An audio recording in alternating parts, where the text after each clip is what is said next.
ఆకాశవాణి ప్రాంతీయ వార్తలు చదువుతున్నది కోన్రు భరత్ రత్నాకర్. ముఖ్యాంశాలు: రాష్ట్రపతి ద్రౌపది ముర్ము ఈరోజు రేపు తిరుపతి తిరుమలలో పర్యటిస్తారు. రాష్ట్రంలో పరిశ్రమల ఏర్పాటుకు అన్ని అనుమతులు ఒకే చోట లభించేలా చర్యలు తీసుకుంటున్నామని మంత్రి కొండపల్లి శ్రీనివాస్ పేర్కొన్నారు.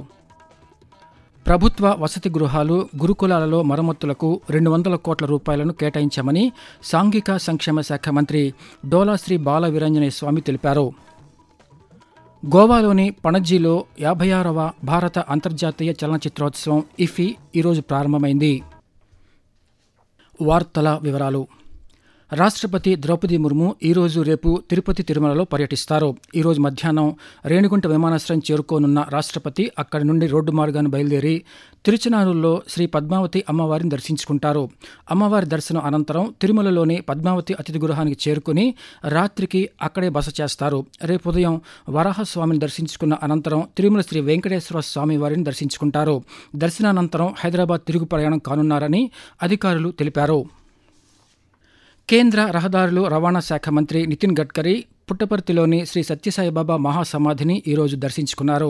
ప్రశాంతి నిలయానికి వచ్చిన కేంద్ర మంత్రికి Sathya Sai central trust managing trustee RJ Ratnakar స్వాగతం పలికారు. సాయి కుల్వంత్ సభా మందిరానికి వచ్చిన కేంద్ర మంత్రి, రాష్ట్ర మంత్రులు బీసీ జనార్దన్ రెడ్డి, కందుల దుర్గేష్, సత్యకుమార్ యాదవ్ కలిసి సత్యసాయిబాబాకు నివాళులర్పించారు. ఈ సందర్భంగా నితిన్ గడ్కరీ మాట్లాడుతూ సత్యసాయిబాబా జీవితం ప్రతి ఒక్కరికి ఆదర్శప్రాయమని, ఆయన చేసిన సేవలు ఎనలేనివని కొనియాడారు. వ్యక్తిత్వ వికాసానికి విద్య దోహదం చేస్తుందని నితిన్ గడ్కరీ పేర్కొంటూ, पर मैं एक बात मानता हूं कि जीवन दृष्टिकोण जो होता है, life approach is very important, और जीवन दृष्टिकोण जो मिलता है वो शिक्षा से मिलता है, सहवास से मिलता है, सत्संग से मिलता है, और शिक्षा, सहवास और सत्संग से संस्कार मिलता है, और संस्कार से व्यक्ति निर्माण होता है कि गुरु की प्रेरणा से हमारा व्यक्तिगत जीवन समृद्ध संपन्न बनकर हम समाज के लिए, देश के लिए कुछ कर सकते हैं. और यही प्रेरणा शिक्षा के क्षेत्रों में हो, स्वास्थ्य के क्षेत्र में हो, वाटर कंजर्वेशन के क्षेत्र में हो, यह प्रेरणा यहाँ आकर हमको मिलती है. రాష్ట్రంలో పరిశ్రమలు ఏర్పాటు చేయాలనుకునే వారికి అన్ని అనుమతులు ఒకే చోట లభించేలా చర్యలు తీసుకుంటున్నామని సూక్ష్మ, చిన్న, మధ్య తరహా పరిశ్రమల శాఖ మంత్రి కొండపల్లి శ్రీనివాస్ అన్నారు. అమరావతిలోని రాష్ట్ర సచివాలయంలో పరిశ్రమల శాఖపై సంబంధిత అధికారులతో దృశ్య మాధ్యమ విధానంలో ఈరోజు సమీక్ష నిర్వహించారు. ఎంఎస్ఎంఈల అభివృద్ధి కార్యాచరణ, క్షేత్రస్థాయిలో అధికారుల పనితీరుపై వివరాలను అడిగి తెలుసుకున్నారు. ఈ సందర్భంగా మంత్రి మాట్లాడుతూ ఎంఎస్ఎంఈలకు అందిస్తున్న ప్రోత్సాహం, నూతన పరిశ్రమల ఏర్పాటుకు చేపడుతున్న కార్యక్రమాలను క్షేత్రస్థాయిలో ఎప్పటికప్పుడు పర్యవేక్షించాలన్నారు. క్లస్టర్ల ఏర్పాటుకు చేపడుతున్న కార్యక్రమాలు, ఎంఎస్ఎంఈ పార్కుల నిర్మాణంలో ఏ విధంగా ముందుకు వెళ్లాలనే అంశాలపై మంత్రి దిశానిర్దేశం చేశారు. విశాఖపట్నం భాగస్వామ్య సదస్సులో కుదిరిన 8 ఒప్పందాల ద్వారా 5 జిల్లాల్లో టెక్స్టైల్స్ పరిశ్రమలు ఏర్పాటు కానున్నాయని చేనేత, జౌళి శాఖ మంత్రి ఎస్ సవిత ఒక ప్రకటనలో తెలిపారు. విశాఖపట్నం, చిత్తూరు, గుంటూరు, శ్రీ సత్యసాయి, అనకాపల్లి జిల్లాల్లో పరిశ్రమల ఏర్పాటుకు పెట్టుబడిదారులు ముందుకొచ్చారన్నారు. వీటి ద్వారా 6,460 మందికి ఉద్యోగాలు వచ్చే అవకాశాలున్నాయని మంత్రి వెల్లడించారు. ప్రపంచంలోనే 3వ అతిపెద్ద ఆర్థిక వ్యవస్థగా దేశాన్ని తీర్చిదిద్దడంలో భారత కంప్ట్రోలర్ ఆడిటర్ జనరల్ కాగ్ ముఖ్యమైన పాత్ర పోషిస్తుందని ప్రిన్సిపల్ అకౌంట్ జనరల్ శాంతిప్రియ పేర్కొన్నారు. ఆడిట్ దివస్ సందర్భంగా విజయవాడ కాగ్ కార్యాలయంలో ఆడిట్ అవగాహన వారోత్సవాలను ఆమె ఈరోజు ప్రారంభించారు. ఈ సందర్భంగా శాంతిప్రియ మాట్లాడుతూ ఈ రోజు నుంచి 28వ తేదీ వరకు ఆడిట్ దివస్ వారోత్సవాలను నిర్వహిస్తామని చెప్పారు. డిజిటల్ సాంకేతికత ద్వారా ఆడిటింగ్లో మరింత విశ్వసనీయత, ఖచ్చితత్వాన్ని కొనసాగించడానికి చర్యలు తీసుకుంటున్నామన్నారు. ప్రభుత్వ పాలనలో పారదర్శకత, జవాబుదారీతనం పెంచేందుకు ఆడిటింగ్ దోహదపడుతుందని తెలిపారు. ఆకాశవాణి ప్రాంతీయ వార్తలు వింటున్నారు.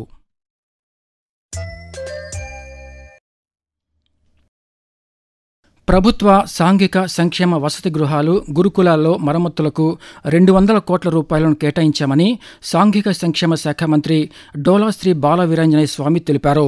అమరావతిలో ఈరోజు ఆయన మాట్లాడుతూ వసతి గృహాలు, గురుకులాల్లో అన్ని మౌలిక సదుపాయాలను కల్పిస్తున్నామని చెప్పారు. అన్ని వసతి గృహాలు, గురుకులాల్లో నీటి శుద్ధి ప్లాంట్లను ఏర్పాటు చేస్తామని మంత్రి తెలుపుతూ, సాంఘిక సంక్షేమ గురుకుల పాఠశాలలు అదేవిధంగా హాస్టల్స్ ఉన్నటువంటి వాటిని కూడా మొదటి విడతగా 9 కోట్ల రూపాయలని నిధులు విడుదల చేయడం జరిగింది. 312 హాస్టల్స్ కి 54 గురుకుల పాఠశాలకు ఇవ్వడం జరిగింది. అదేవిధంగా ఈ నెలలోనే మిగిలినటువంటి అన్ని హాస్టల్స్ 100% ఆర్ఓ ప్లాంట్లు ఏర్పాటు చేసేగా ప్రభుత్వం చర్యలు తీసుకుంటా ఉంది. ఇంతవరకు రిపేర్ల కోసం అయితే 200 కోట్ల రూపాయల బడ్జెట్ మేము కేటాయించడం జరిగింది. దీంతో పాటు పిల్లల ఆరోగ్యం పట్ల కూడా మేము ప్రత్యేకమైన శ్రద్ధ తీసుకుంటా ఉన్నాము. గోవాలోని పణజీ 56వ భారత అంతర్జాతీయ చలనచిత్రోత్సవం ఇఫీ ఈరోజు ప్రారంభమైంది. ఈ నెల 28వ తేదీ వరకు జరిగే ఈ చలనచిత్రోత్సవంలో 81 దేశాలకు చెందిన 240కి పైగా చలనచిత్రాలు ప్రదర్శిస్తారు. ఇఫీలో భాగంగా నిర్వహిస్తున్న వేవ్స్ ఫిల్మ్ బజార్ను కేంద్ర సమాచార ప్రసార శాఖ సహాయ మంత్రి ఎల్ మురుగన్ ప్రారంభించారు.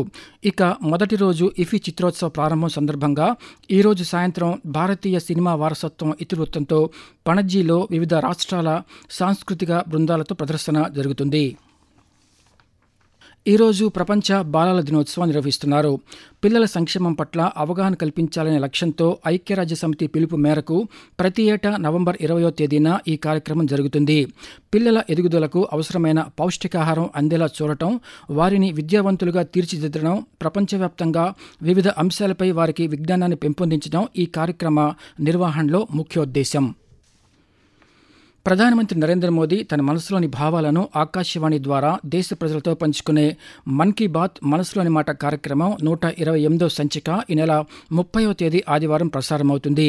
మన్ కీ బాత్ కార్యక్రమానికి ప్రజలు తమ సూచనలు అందించాలని ప్రధానమంత్రి కోరారు. ప్రజలు తమ స్వర సందేశాలను 1800-117800 నెంబర్కు ఈ నెల 28వ తేదీ సాయంకాలం వరకు పంపవచ్చు. వాతావరణం. ఆగ్నేయ బంగాళాఖాతంలో శనివారం అల్పపీడనం ఏర్పడనుందని అమరావతి వాతావరణ కేంద్రం వెల్లడించింది. ఇది పశ్చిమ వాయువ్య దిశగా కదులుతూ వాయుగుండంగా బలపడనుందని తెలిపింది.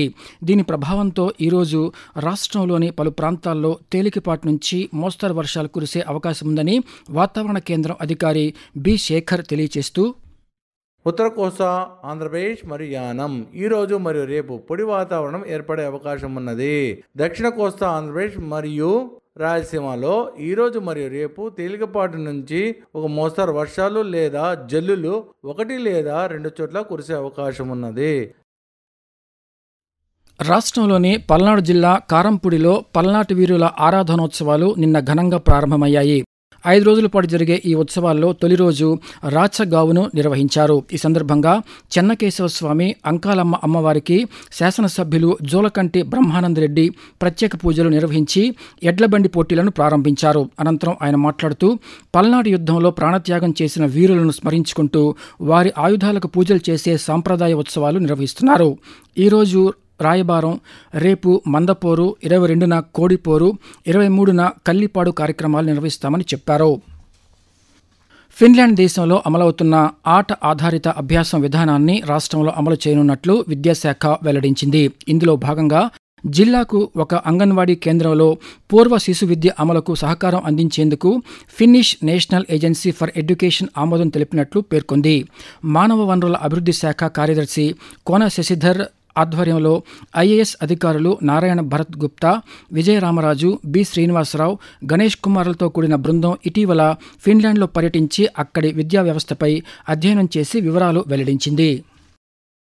ప్రాంతీయ వార్తలు ముగించే ముందు ముఖ్యాంశాలు మరోసారి.